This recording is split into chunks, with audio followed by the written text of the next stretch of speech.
Hey everybody, welcome to BODS Mayhem Hour. I'm your host, John the Bod, aka the Bod Father. I have another special interview with you guys today. I want to thank everybody who's out in the chat room and everybody who's listening out on the internet.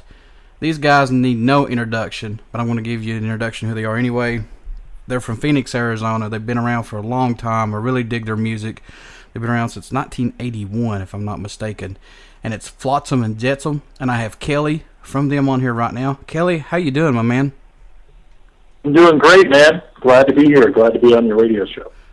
Thank you. Thank you for taking time out to do this, because I know you guys are staying busy. I mean, you got a new CD that's out. I mean, how's that going right now for you guys? It's going very well. There's a great amount of noise out there for the record. It's called Ugly Noise.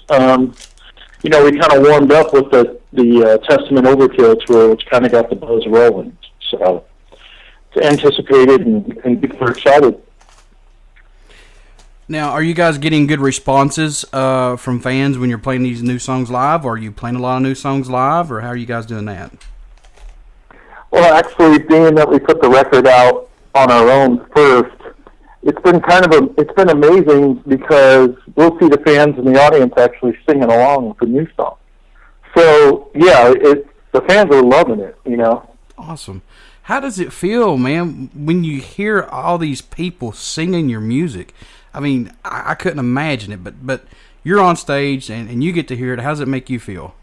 Well, it feels good because that means you're identifying with the people. The people are connecting with your music, and it's making them feel something, and that's the whole point. Mm-hmm. And let's talk about, how did you get started into music? Well, when I was about 11 years old or so, actually before that, I had a lot of paper routes as a kid, and I was like music as a kid, but I wasn't a player for a while. And a friend of mine, I would drive by his house. They would go to the same school as me. I'd hear him playing drums, and so I'd stop and sit out front and listen to him a little bit. Occasionally, he would let me come in and play his kit. And then, one day for Christmas, I came home.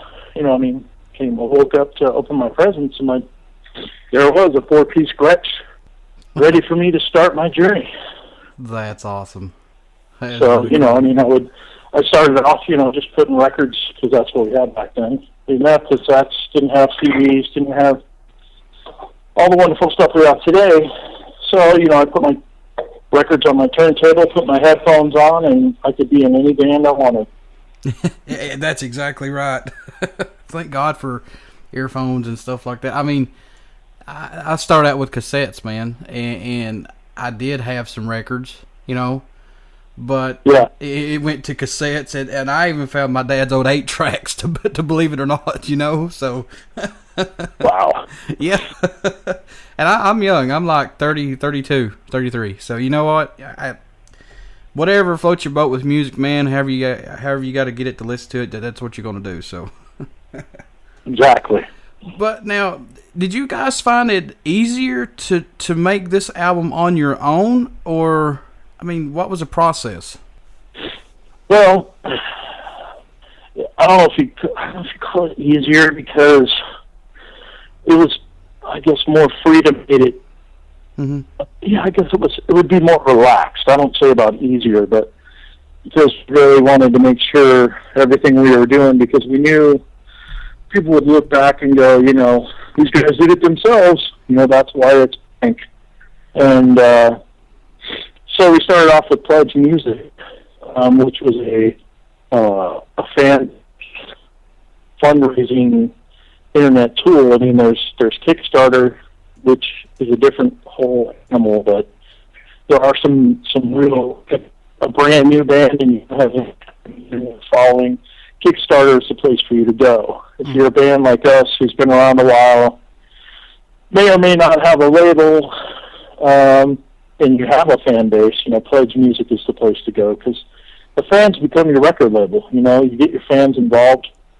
They, for them to get your record, it's $10 to download, and then we added a bunch of other stuff on there for them to buy, which all the money funds our record. So in the end, we're not stuck with a huge amount of debt that we're never going to pay off. The fans get to see what we're doing all along the way because we upload videos and emails and exclusive clips of the songs that you can only get because you're a part of Pledge Music.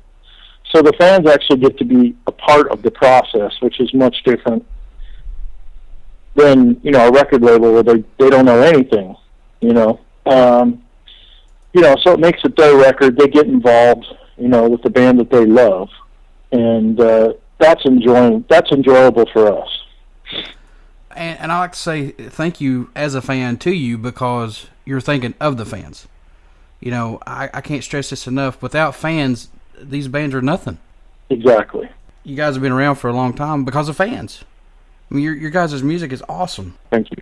So, I mean, I've liked you guys from the days of Jason Newsted to now. So, you're a 30-year fan. Yeah. I mean, honestly. I mean, I dug it ever since the first time I heard Metallica, started doing more research, found you guys, found Exodus and other bands. I mean, my God. It's like everything that you need in music is there. So, thank you. You're welcome. Thank you. It's just it's kind of funny, we get to do this.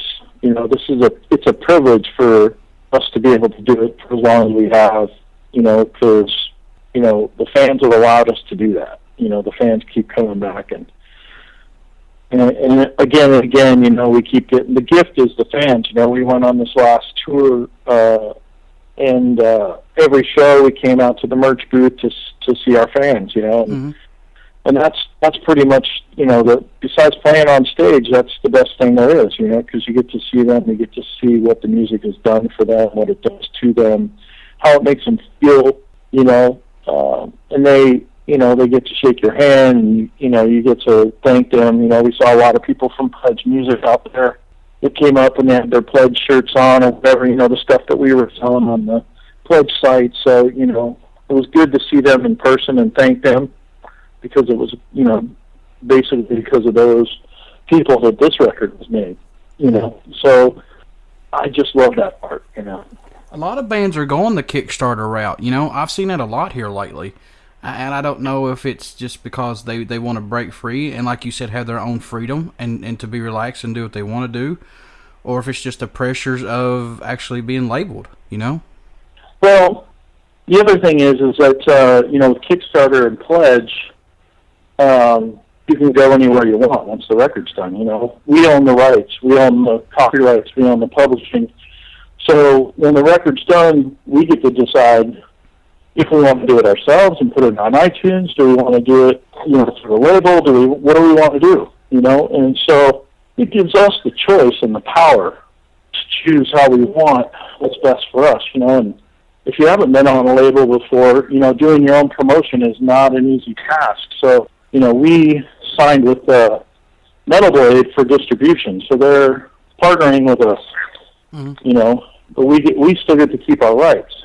It's not like a record deal is kind of like when you sign your W-2. You lose your rights to the music forever. Wow. When you sign over your W-2, you just gave away your rights and you have to pay tax. So it's kind of the same thing, with Pledge Music. We own the rights.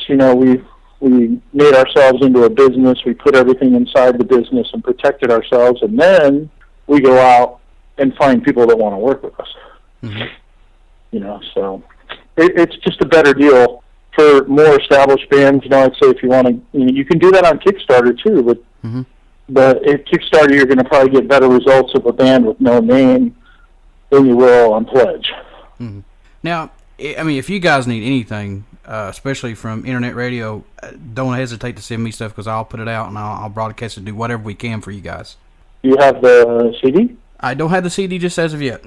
Oh, okay. I thought you guys already had it. We don't have it just as of yet. No, I don't have it just as of yet. That is on my list to get. Okay. But so we can send those out.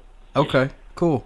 Yeah. Now, let's talk about. I know you guys have got a lot of albums that's out, but I know you've done a lot of growth in between each album, but what would you say is the best album that sticks in your mind and your favorite? I mean, is this one that's out right now? Do you like it more than the rest, or what? What's your opinion?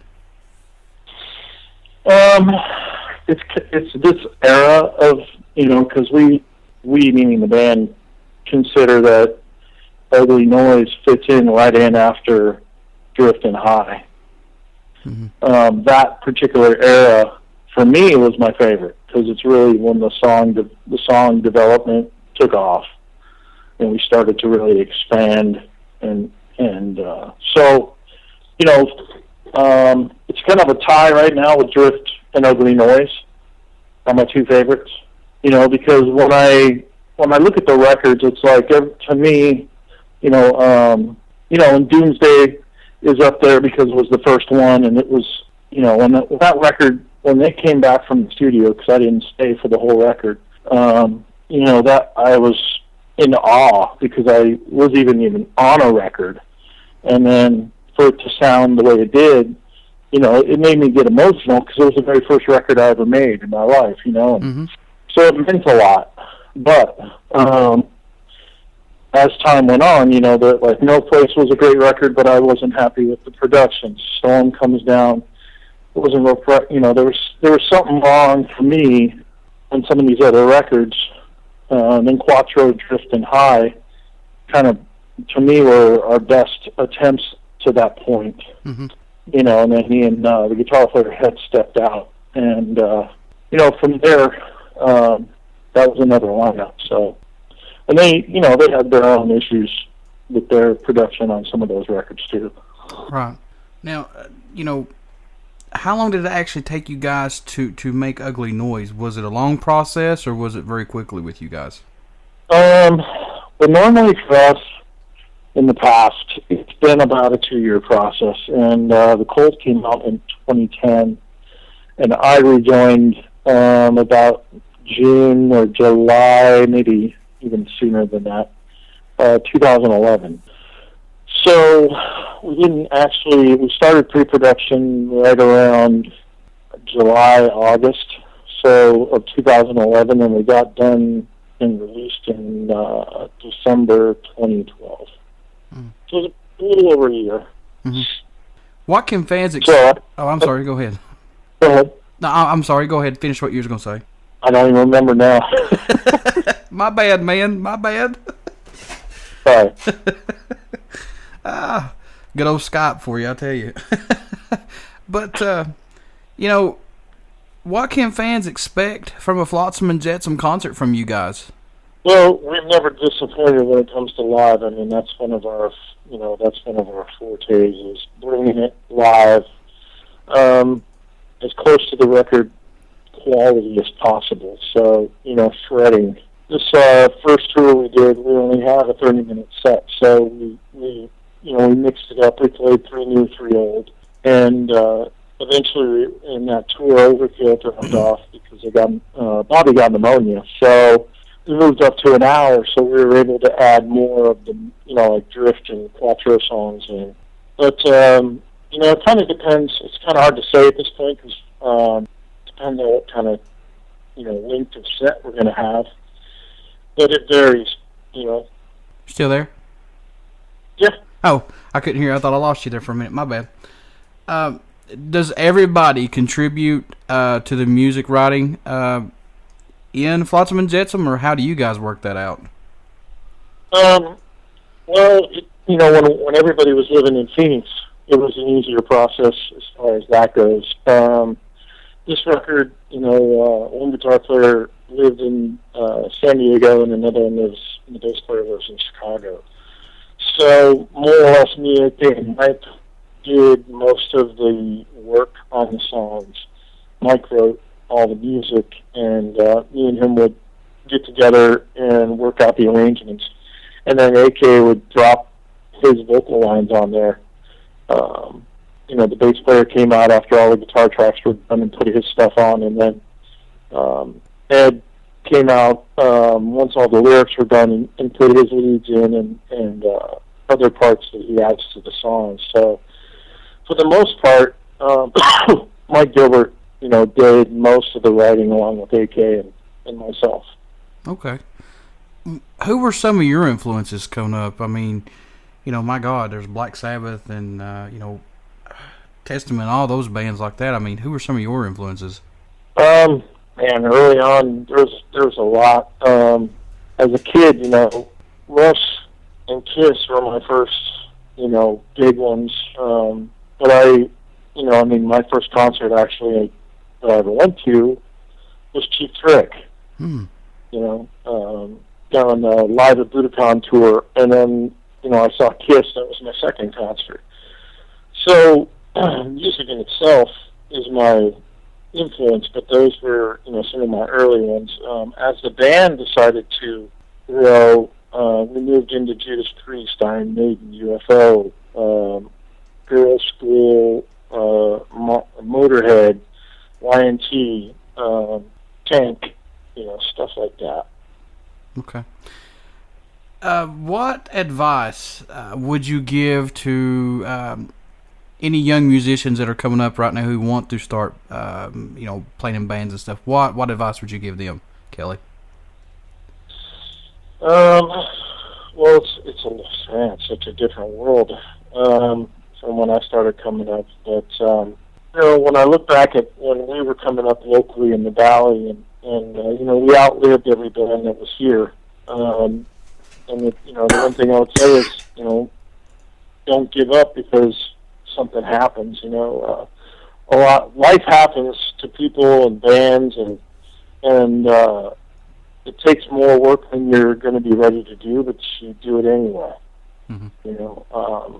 You're going to have to do, like when we first started playing, we played gigs for $30. Oh, wow. Just to be able to play. Yeah. We'd go to the show and we'd get $30. It'd be 6 bands on a Sunday, and we'd just get enough to pay for the gas to get us there, and so don't, if you can, don't play for free. Even, $30 is not free, but utilize all your social avenues, Twitter, Facebook, MySpace, your website, keep everybody informed at all times of everything you're doing, and make sure you give them something to hear, Mm-hmm. Right. Yeah, exactly. What would you say is some of your memorable concerts that you guys played, or what bands you guys played with that you would love to play with again? First, the ones that we played, the one that always sticks in my mind the most is the very first tour we did in Europe. We were with Megadeth on the T-Cell Square in 1987. Oh, yeah. That's the tell you. Hey, you're breaking up on me, Kelly. I can't hear you, brother. Oh, I'm sorry. The Hammersmith Odeon in London with Megadeth in 1987, and that's a pretty world-famous gig. And when we got there, our equipment got stuck in customs for 45 minutes. Oh, no. And so the show was late. When the gear showed up, we set it up, turned it on, and the curtain went up. We were all sick. We didn't get a chance to really sound check, and that show got recorded live on the BBC that day. Oh. That was a memorable thing for me. I mean, not because we did it. We pulled it off. First time in Europe, we're sick, we're late, we didn't get a sound check, and it came off very well. That's kind of what this band does. We're great under pressure. Uh-huh. That's awesome. That is really cool. How would you guys, well, in your opinion, you want the fans to remember you guys by? Probably for the music that we write, Mm-hmm. Mm-hmm. Our live shows. That'd be it, because music is, timeless. So, in my mind, I would hope, someday, a kid who's 10 years old now will be, when he turns 18, will be listening to Flotsam and going, wow, those were one of the giants or whatever, you know what I mean? Yeah. Like, that we left a mark. Oh, yeah. Oh, you guys already have. You guys already have, man. I mean, honestly. Yeah. So, well, I appreciate that. Now, off the Ugly Noise CD, what is your favorite track off that one? I actually have, that is such a hard question because I really love this record, but The favorite for me is Play a Part. I'd say number 2 is Ugly Noise. Number 3 would be, whether you can say this on the radio or not, Motherfuckery. Those are my top 3. Kelly, I want to thank you for taking time out and doing this interview with me. Like I said earlier, I really dig your all's music. I really have from the get-go. And just thank you guys for still staying true to music and just, touring your butts off and stuff like you always have. Well, we look forward to seeing everybody out there. We're putting things together right now that I can't really speak about, but, the goal is every crack and nook in the world we're going to hit. Every single place we can tour, we're going to try to do. So that's awesome. Keep your eyes open. Definitely. How can people get a hold of you guys if they wanted to reach out to say, hey, we like your music or buy your merch? How could they do that?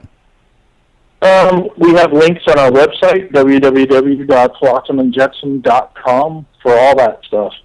You can also, go to Reverb Nation. You can go to MySpace. You can go to Metal Blade Records. You can go to Facebook, Twitter. We're everywhere. Before I let you go, I want to know if you'll do a promo for the show. Sure. I just say this is Kelly from Flotsam and Jetsam, and you're listening to BODS Mayhem Hour. Okay, are you ready? Yeah. Hey, this is Kelly Smith from Flotsam and Jetsam, and you're listening to BODS Mayhem Hour. Thank you, man. Thank you so, so much. I really do appreciate this. You're welcome. All right, everybody, Thank you for your interest. Oh, no problem. Everybody stick around. We have some more music coming up. You only hear these awesome interviews right here on BODS Mayhem Hour on Uber City Radio. Kick back, relax, and have a good evening.